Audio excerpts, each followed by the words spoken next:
sales organizations, I have noticed over the years, have become more and more constrained, more stymied. I don't know whether it's lack of attention span of salespeople.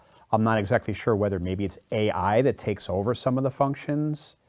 I'm really not sure, and I was hoping that maybe you could help me understand what's holding sales organizations back from achieving more.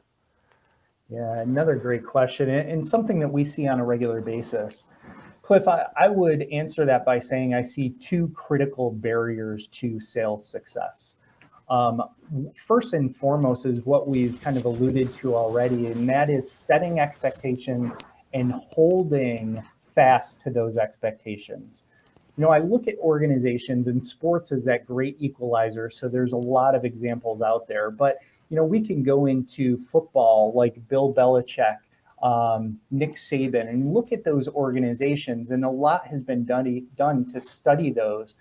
And one of the things that drives their continued success year over year is the fact that they've created a model, they've created a program that has a lot of discipline to it. Ultimately, from talent acquisition, their recruiting processes, their selection processes, on through how they develop and ultimately focus on practice, practice, practice in all they do. No one gets a free ride. Everyone is held to very high standards. And I think when you translate that into the corporate environment, we often break down in that capacity.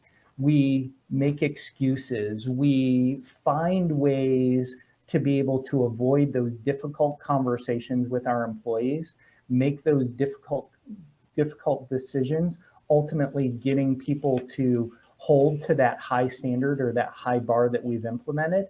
And again, then it breaks down. It's that lack of discipline. I think another area that we tend to see as a breakdown in sales organizations is we're moving so quickly that as we look to do the best with our talent, we're often hiring people or promoting individuals that have been really strong individual contributors into managerial roles without the development that they truly need to succeed in that new capacity. The skills associated with being a really strong sales representative are not the same skills needed to be a strong leader and a sales manager. So what we typically find in those situations is when those new sales reps that have moved into a managerial capacity, when they are faced with stress, when they're put under the gun as far as meeting numbers, developing their team, even employee relations issues, they tend to find that they resort back to what they were good at. So it's going in and saving sales calls. It's finding ways that they can pull in what they were strong at in an individual capacity. And what that does is that leads to a trickle effect, a huge negative impact on the rest of the team. We're not building their capacities. What we're doing is we're managing to a very short term. We're managing to a quarterly quota. We're managing to a number, not necessarily a sustainable development model around coaching and support and overall development. So how do you solve that? One of the things that we try to do is generate awareness.